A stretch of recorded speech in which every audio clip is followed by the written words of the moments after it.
Hi, welcome to Island Time Art Design. Today I'm going to show you how to get started with pour painting. Maybe you've never tried pour painting and seen some of the videos that other artists have done. And I'm going to show you just the very basic supplies that you need to have to create your own pour painting. I'm going to leave links in the comments below so that you can purchase each of these items and get started. You don't have to spend your time finding the supplies or even shopping for them. You'll be able to have them delivered right to your door and you can get started right away. At the end of the video, I'm going to show you one technique for how you can do acrylic pour painting. Even though there's many to choose from, it'll at least get you started.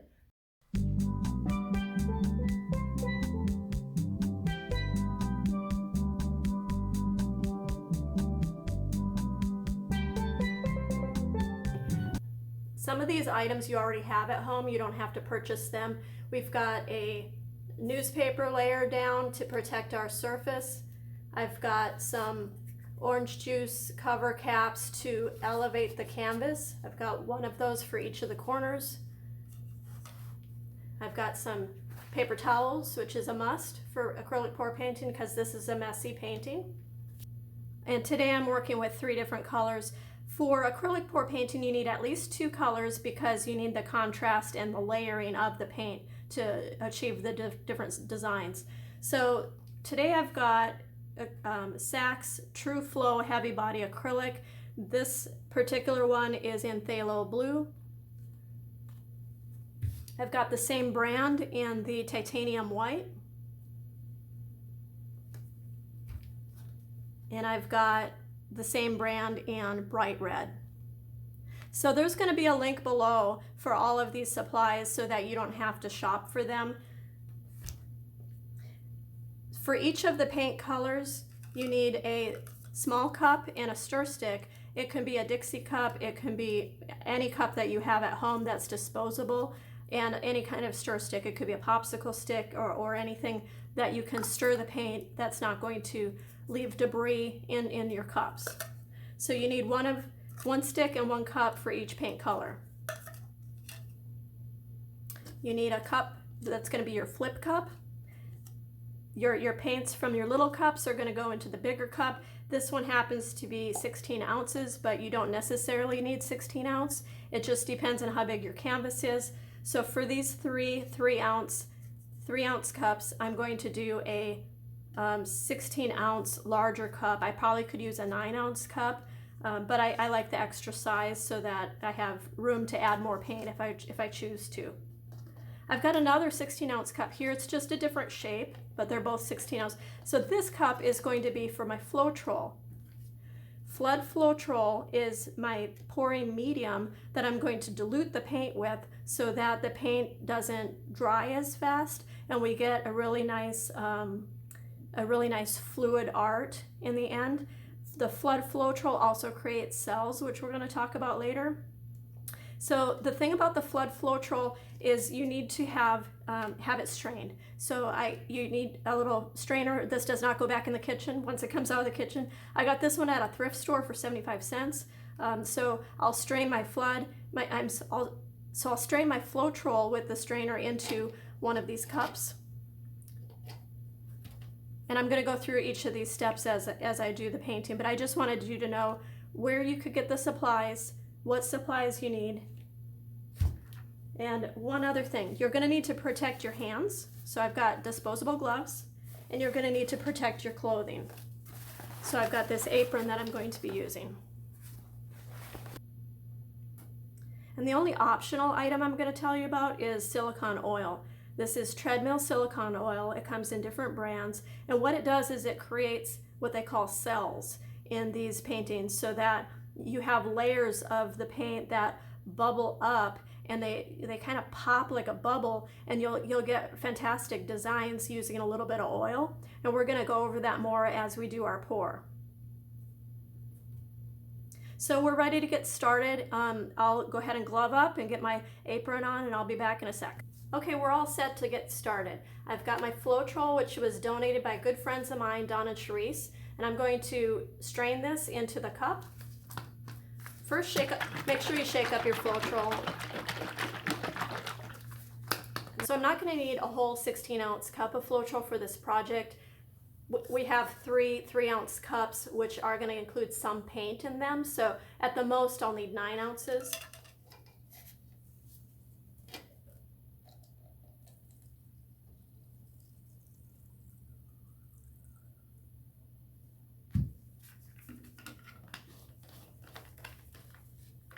I always have a bucket of water sitting next to me so that I could just take this, dump it, just put it right in the bucket of water. I do all my cleanup at the end.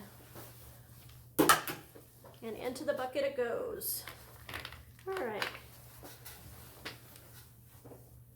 There's my Floetrol. Now I'm going to mix up my paints. So remember, the Floetrol is the pouring medium. What it does is it dilutes the paint without reducing the pigment of the paint. So it makes the paint dry slower and it makes it flow better. So it's like control for the flow. Floetrol is what it's called, Floetrol. So when I add paint to the cups, I'm going to add Floetrol first because Floetrol is easier to get off the bottom than the paint is. If I put the paint in first, it'll be harder to stir it. So I'm going to fill these cups about halfway with the Floetrol.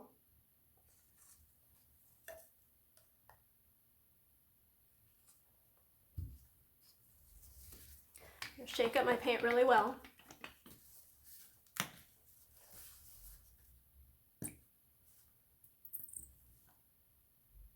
This is heavy body paint, so I can just put a couple squirts in there.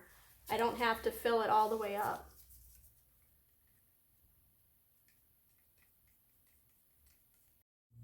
Okay, so I've mixed up all my paints, and as you'll see, I added an extra cup of white. This is so that I make sure I have enough paint. This is a 12 by 12 canvas, and I just want to make sure that so I have enough paint in my cup so that when the paint spills over onto the canvas, there's going to be enough paint to cover each of the 4 corners. And I'm also wanting enough paint so that I could tilt the canvas and choose the composition that I'm left with.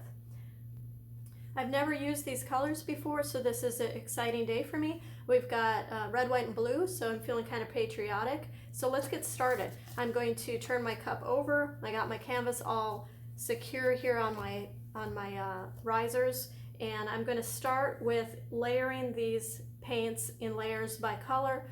I'm concerned about the pink. What I'm concerned about is having the red next to the white, creating a pink instead of a strong red. So what I'm probably going to do is put my white, then my blue, then my red, and then maybe blue again, go back to the white. I have a lot of white here, so I'm going to start with that for my color. So I'm going to start with white for my first color, and I'm going to try to pour it into the corner of the cup. That way, because this is such a tall cup, I can actually do layers up the cup, going up the side, instead of trying to hit the dead center where it's going to actually mix. If I tip these cups into the center, they're going to mix in this cup, and I don't want them to mix very much here. I want them to mix on the canvas.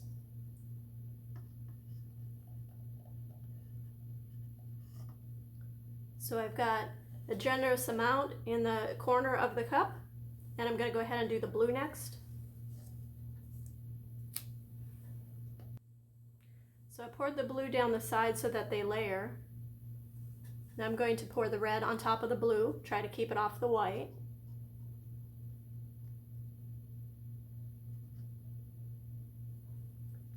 And then I'm going to go back to the blue again so that that red is sandwiched between the 2 blues.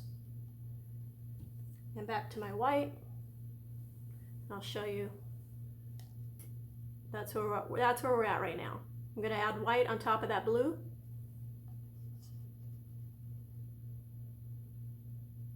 And I'm adding, for this painting, I'm adding more white than the other colors because I have two doses of white mixed up.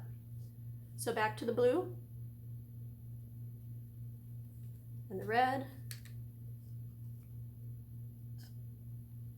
and the blue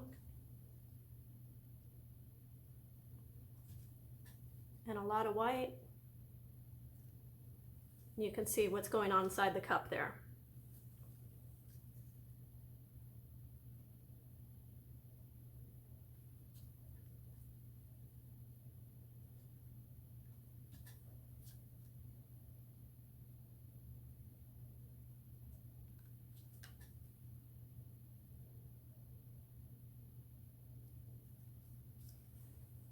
Starting with my second cup of white. You can see there's nice layers going on, protecting that red from the white. Now I'm getting down to the end of my blue, so I'm going to have to scrape it out of the cup.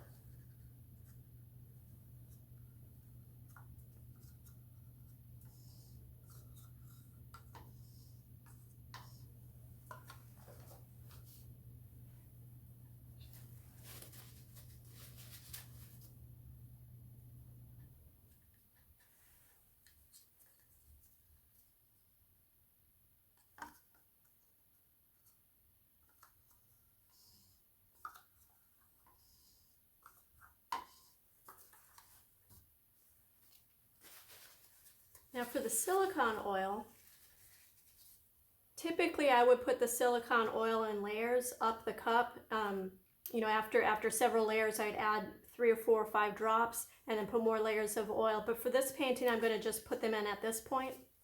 And we're just talking very small drops.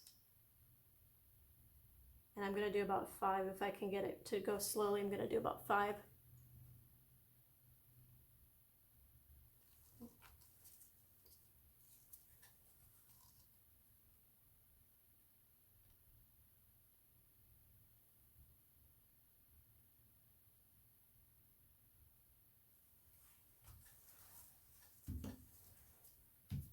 And I have all this white that I can pour on top of that silicone oil.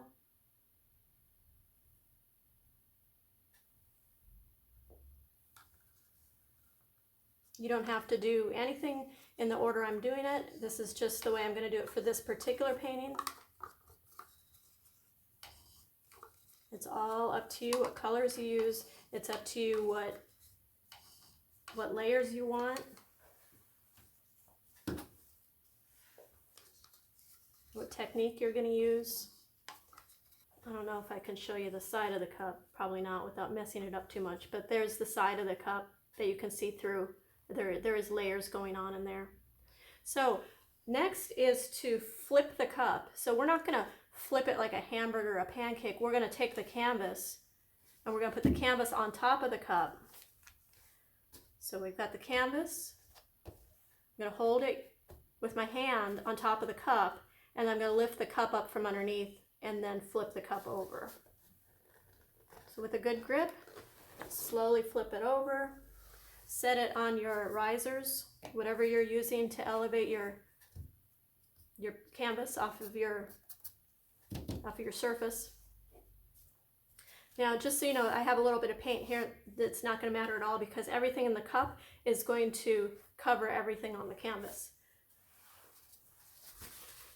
Always have paper towels handy because it's a lot easier to just, with a wet paper towel, dry off your gloves so that you've got clean gloves again rather than to wash your gloves every time. So we're just going to leave this sit maybe about a minute. And what's happening inside the cup is everything from the bottom is pouring down the sides and down the middle. And there's some mixing going on as the gravity's pulling it down towards the canvas. That oil was at the top, if you recall. That was the layer right before that last layer of white. And what that oil is going to do is it's actually now at the bottom, and as these layers of color are over it, that oil is going to try to work its way upward. And that creates what we call cells. And hopefully with this painting, we're going to see some of those cells come up. Okay, it's been about a minute and a half. So what I'm going to do is I'm going to flip the cup and let the paint come out in a pool, in a puddle on the canvas. And when that happens, I want to direct where it goes. So I don't want the cup to be off to a corner and then tilt it and have everything fall off the painting here. I want most of it to stay on the canvas with this initial flip. Okay, here we go. So what I'm doing right now is I'm covering the corners with this excess paint. It does not matter how well I do it. It does not matter what these colors are. We're just trying to create that fluid motion for this to connect to these corners when they get there, when the paint flows to those corners. And you'll see what I'm talking about in a minute here when I start to tilt. So this is just the flip cup motion at this time. So you can see that there's the inside of this cup, by the way. It's very pretty inside there. So you can see that there's these little cells coming up. Let me hold up the painting so you can see this. So you see all that detail? There's little round dots coming up. Those are called cells, especially like this one right here. That's a cell. And what's going to happen is as this sits, more of the oil is going to come up through those layers of paint, creating these rings of these different colors on top of each other, and it's pulling up through because of the oil that we used. So at this point, I let it sit a little bit, let it work on its own so that the cells can come up naturally. And while that's happening, I'm going to get my torch.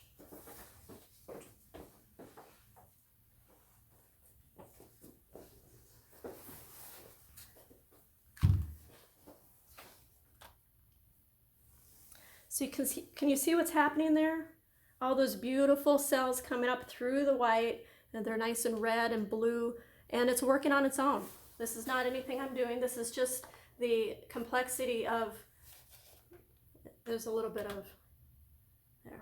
It's just what, so all this is happening on its own, and it's from the Floetrol and the paint and the silicone. It's all just working on its own. Sorry about that glare. So what I'm going to do at this point is I'm going to torch it. This is just a torch that your husband probably has. It can be a kitchen torch. It can be any kind of torch. This happens to just be it's a propane torch. And I'm going to turn it on. You don't have to do this step, but I like to do the torching. So I turn it on, light it up, and I'm going to go over the surface of it from an angle. And I'm not stopping for very long anywhere. I'm kind of doing a circular motion just to get those bubbles to pop. And when you see them pop, they open up to be cells of different colors.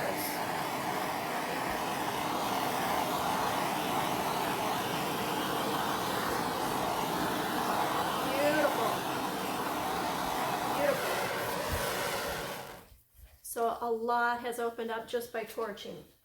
Torching is optional, but I like to do it because I get so much going on in this painting at this point, and we're not even done yet. So now we've got cells coming up. Let me show you a close-up of what it looks like after the torch, so you can see in detail. There's all of that going on. Fantastic. All those little tiny cells, all those big cells, that's all going on. And then I like to call these little, these are almost like worms, little segments. I don't know how that happens. Sometimes that happens, but it doesn't happen very frequently. So I'm loving this already. I like this red, white, and blue. So what I'm going to do now is the paint has to cover the entire canvas, including all the edges and corners. So I'm going to pick a corner to start with, and I'm going to start with this corner here, and I'm going to tilt the paint to that corner. And when I tilt the paint, it's going to cover this both sides and that corner. And you're going to run this right off onto your work surface. You can see the other cells are picking up very quickly. The other cells are opening, and they're creating just something of beauty here. So now I'm tilting the paint back to the center. And when I have the weight of the paint back to the center, I'm going to go to the next corner. And it could be any corner you choose. And I help the paint with my glove by running along the bottom edge.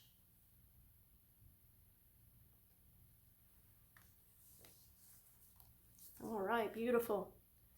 So tilt it back to get the weight of the paint to the center. And I'm going to go to my third corner.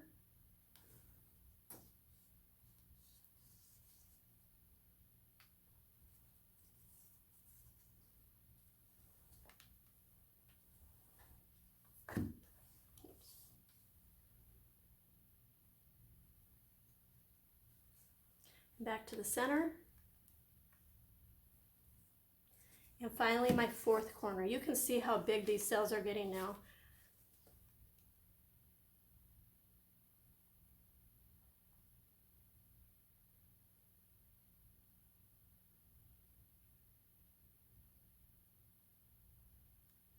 This is our patriotic painting here. Red, white, and blue. And I think we did pretty good today. This we didn't end up with the pink because I layered the blue and the red. I buffered that red so that it didn't have the white touching it so much. Right now I'm just going around the edges with my gloved hand to make sure all edges were covered. And this also, just along the bottom edge, will stop the running of the paint, because I did use more paint than I needed. And then that way it stops the design from stretching. And once you like your design, you don't want it to keep stretching. So just take your time on this part so you don't touch the edges and you don't touch the top. Just take your time. Okay, so at this point, if I wanted to, I could tilt the painting in different directions to achieve a different composition, but I like the composition that it created on its own just from the tilting to the four corners. I'm going to show you a close-up. All right, so we've got this kind of a pearlesque type cell going on, one coming off the side right there. We've got this series of cells in the reds surrounded by white. We've got these beautiful cells here. These are huge cells, and we've got this blue area with smaller cells. So these are very big cells. I don't usually get cells this big, so that's exciting for me. I lost my cap here, this back. So I'm very happy how this painting turned out. I'm going to let it dry for a week. I'll take a photo so that you can see the final result, because paintings always dry different than right after they're freshly poured. This paint, Sax paint, I like because it leaves a shiny finish. Other paints that don't cost as much, you might have the budget paints, they don't always leave a nice finish.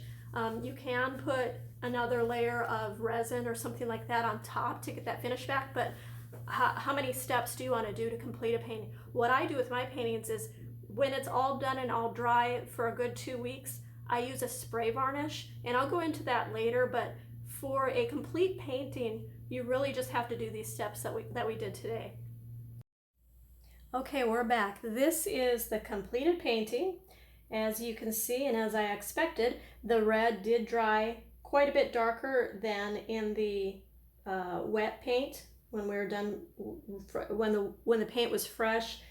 This area got darker. We've got a lot more purple going on than the reds that we're showing in these two areas. What was kind of interesting to me is this area was all blue. It had little tiny dots, but none of these huge cells were there when I set this painting out to dry.